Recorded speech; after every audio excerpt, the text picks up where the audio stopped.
What's going on, y'all? Welcome back to Kid Taj, and today we're going to be talking about Minnesota Timberwolves small forward Andrew Wiggins. Now, I made a video yesterday about Julius Randle. It's not the same type of video. It was a just how good video. It didn't do so well, so maybe we'll lay off those for a little while. But in the video, I did reference the 2014 NBA draft class, and the 2014 NBA draft class, I did a video about the top 5 players in that draft class. Those are 2 videos I've done somewhat recently. I did the Julius Randle one yesterday, I said before, and the 2014 draft class one a while ago. You can check both of those out. Links in the description, probably, maybe, I might forget. Anyway, so the 2014 NBA draft class video, I ranked top 5 players, of course, and I had Andrew Wiggins second, behind only Joel Embiid, and I didn't even include Julius Randle on the list. And I went over it in the video, so if you're going to complain about why Julius Randle should be on the list and he should be better than Rodney Hood or whatever, then you can complain about that, but I actually did cover in both those videos if you want to hear an explanation. Now, I actually did cover, I referenced Andrew Wiggins in that Julius Randle video, and I said that I was down on him, and I said if you want a video about why I'm down on him, ask me in the comments why I'm down on him. And everyone's like, well, why are you down on Andrew Wiggins? I got several comments about Andrew Wiggins. Are we gonna see an Andrew Wiggins video? Yes, we're gonna see an Andrew Wiggins video today. You got it. Enough people asked me that I was like, well, I gotta answer this, and it's been something that I've been thinking about, because I know that over the offseason we had time to think about all these young teams, and I predicted a playoff appearance from the Minnesota Timberwolves. I thought they were going to be a 7th seed. I predicted a 7th seed before the season started, and I'm pretty disappointed in them, what they've done so far. Though they've been better recently, they've won a couple in a row, so it's not very opportune time to make this video. People want to know why I'm down on Andrew Wiggins. Now, first of all, guys, please don't get mad at me, because it's not like, I'm not saying Andrew Wiggins is a bad player. I'm not even, he's a good player. I mean, he's really good. For a young guy, for a 21-year-old player, this guy's fantastic. I mean, he's a 6'8" athletic small forward that was picked #1 overall, and he hasn't disappointed. I mean, he's not a draft bust. I mean, the guy's been phenomenal. He's averaging 22 points per game at 21 years old. If your points per game is better than your age, then you're doing something right. I'm telling you guys that. Now, this is more based on, the common thought of Andrew Wiggins. He comes in the league as a #1 overall pick, and last season, averaging around 20 points per game, he has people thinking that he's the next big thing, that he's gonna, come in and dominate this league, and be an NBA superstar in this league. And I think that, he's on the right path. I think that he's not, he's showing signs, but I'm down on him being an NBA superstar. I don't see it with Andrew Wiggins. I see it with guys like Devin Booker, who, by the way, just had back-to-back 39-point games in Mexico for some reason. That shit is crazy. I see it in his teammate, Karl Anthony Towns, Joel Embiid, Giannis. I mean, he's already there, really. Giannis, we already know he's going to be a superstar in this league for years to come, decade. But Andrew Wiggins, he could be a star. He could be a great scorer, but I don't see him being a superstar, and it's because I qualify superstardom. You have to be good, adept at multiple aspects of the game, and I think that Andrew Wiggins is a very athletic player. I think he's a pretty good scorer overall. His three-point shooting isn't all that consistent. He started off really good shooting the 3-ball, but he's fallen off. He had a pretty bad month of December, and he started the month of January pretty badly from 3-point range. So, that's kind of fallen off. He's inconsistent. That's what it comes down to. I mean, he's extremely inconsistent.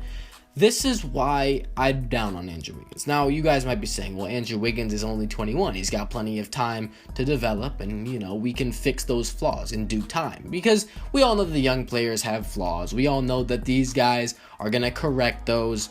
They have weaknesses, and that's the whole point. That's why you get better, so you can correct those weaknesses so you can become a superstar player in the league. And there's no problem with that, to be honest. Again, there's nothing wrong with Andrew Wiggins. I mean, he's a fantastic player. I'm just saying that I don't think he's going to be as good as a lot of people think he's going to be, just because I think he's too limited of a player. He's inconsistent. That's the first thing. He'll have a 41-point game, and then, this month, for example, he had 8 points against Philly, and then the next game he had 41 against Washington. Like, come on. And then he has 16 the next game, and, whatever. I mean, earlier in the season, he had a 35-point game and then followed up with a 7-point game. I mean, honestly, I don't even understand stuff like that, because you don't see that. He has a 29-point game, then 11. Like, I'm looking at his stats right now, his game log. It's kind of ridiculous how many games he has where he's like 7 or 10 or 14 or 11 points. And then right next to it's like 29 or, 30, 40, whatever, because he can do that. He has the potential to do that. He's not consistent enough. That's actually a good sign, because he's on a team that's not getting enough wins right now. He's not consistent enough right now, but he's showing signs that he's going to be able to be that good of a player, which is pretty scary, to be honest. Now let's look at the real reason why I'm down on Andrew Wiggins. So, if you guys didn't know, when Andrew Wiggins was at Kansas, he was looked at as a lockdown defensive player who had a shaky jumper, an athletic guy that could really lock down on defense. His offensive game was pretty good when it came to slashing, but his jumper wasn't there, okay? I mean, it's not like he had a broke-ass jump shot and he couldn't shoot for his life. It was like he was just a very inconsistent jump shooter. And he wasn't really a three-point scorer. In the NBA, it's been like the opposite of that. Andrew Wiggins has had almost no problem putting the ball in the basket. He'll have on nights and off nights, but for a guy his age, he's exceptional at scoring the basketball. His shooting touch is much better than anticipated, especially, in that mid-range area. He gets to the line. I mean, he's really good at that. It's really good for a young player to develop his free throw attempts, getting contact in the NBA, not being scared. And Andrew Wiggins is sure as hell not scared. This guy attacks the basket with reckless abandon. We've seen him throw down some nasty posters. He's one of the top dunkers in the game for sure. So his scoring is there. I mean, I don't have a problem. 22 points per game, that's exceptional for a 21-year-old, as I said before. However, it's the other things. First of all, I touched on his defense. He was an elite defensive player at Kansas. He's actually a negative, he's a negative defensive player. He's hurting the team on defense by a little bit. They're better when he's off the court defensively, which is mind-boggling, because you got to think, well, how many small forwards do the Timberwolves have that are going to replace him and play better defense than him? Or what group without him is going to be better defensively? This team, if you look at the efficiency, you go on Basketball Reference. I'll give you guys a tip. If you want to take a look at efficiency, analytics, defensive stats, I know it can be hard to measure a player's defense with the eye test. It's a hell of a lot harder to measure how good a player is on defenses than how they are on offense, because the defensive stats do not tell the whole story. There's no really efficiency rating on like an ESPN or NBA app type thing. So Basketball Reference, this is the perfect site. You can find defensive ratings, defensive stats, efficiency, defensive plus minus, win shares, whatever you want to see. And Andrew Wiggins, not only on defense, but on offense, he's a guy he's a volume shooter and scorer, but I don't really think he makes the team that much better. He can do a lot of things, in terms of scoring, but his assist rate isn't good. He averages more turnovers than assists as a small forward. Rebounds, 4 rebounds. Andrew Wiggins needs to be getting more than 4 rebounds, okay? He's 6'8", incredibly athletic and strong. You gotta be down there. You gotta mix it up. Do more than just score. I mean, that's basically the thing with Andrew Wiggins. His blocks and steal numbers, I mean, he's not even averaging a block. I mean, he's not averaging a steal. He's not averaging half a block. Okay, those numbers aren't very good, and the defensive numbers aren't good, and he's not helping the team really win a lot of games on the offensive end. The team hasn't been very good. I think he's kind of the odd man out, because I think that Levine has had a better effect on the team than he has this season, and we know Cat is the best player on this squad, and I was questioning recently, who's the second best player? Is it really Andrew Wiggins? Is he really the second best player on this team, or is it Zach LaVine? Because Zach LaVine has been phenomenal this year, and I think that he has more to offer in other areas. He's another guy that can really score the ball a lot, and he's more of a scorer than anything else, but I think that he has a little bit more to offer in other areas than a guy like Andrew Wiggins. Like I said before, though, 2.3 assists per game for a guy handling the ball as much as Andrew Wiggins. If you're scoring 22 a game, if you're getting all of the shots that this guy gets, I mean, he literally averages, what is he averaging? He's averaging 18 shots per game and only 2 assists. You have guys that can make shots on this team. He's got to move the ball around more. His court vision needs to get better.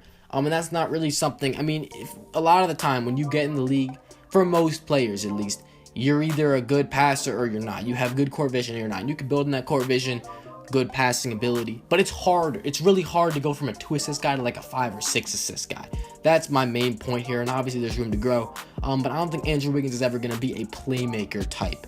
Like LeBron James playmakes for people, Nick Batum playmakes for people, Kevin Durant playmakes for people, stuff like that, which is fine. But then he's got to do something else. He's got to be a defensive player. If you can drop 22 on one end and lock up, then that's fantastic.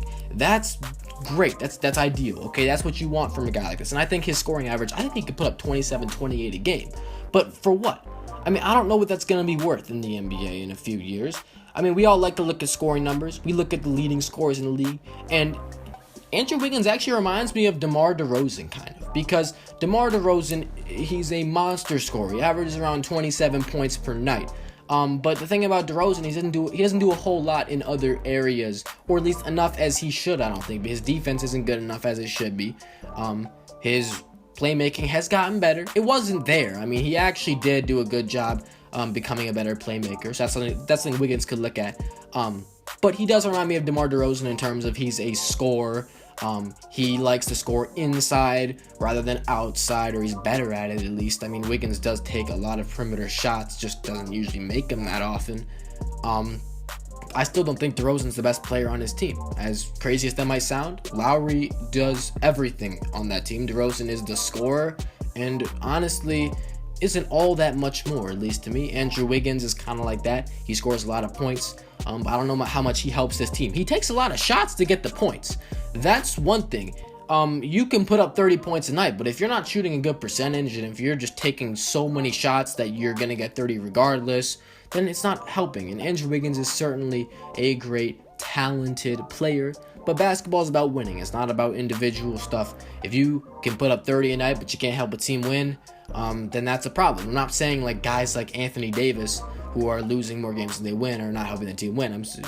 That's a totally different story. But this team, the Timberwolves team, should have won way more games than they should be winning, or they should be winning way more games than they are winning.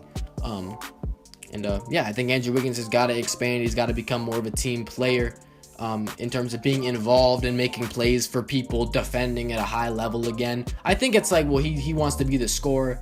He's, put all his energy into scoring, and maybe the defense will come later. Maybe he'll become a better defender. But right now, it's not there.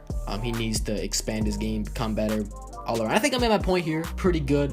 For those who are asking why I was down on Andrew Wiggins, again, I mean, it's nothing against Andrew Wiggins. He's a fantastic player. I just think that, the ceilings for him as a superstar are a little bit far-fetched. The effectiveness he has right now is also a little bit far-fetched and exaggerated. But don't get me wrong, the guy can play. The guy is fantastic. He makes highlight reel plays. He drops 22 a game at age 21. That's awesome. I just want to see more out of him. It's gonna do it for this video. If you enjoyed, please don't forget to like, comment, subscribe. I'm out. Thanks for watching, y'all. Peace.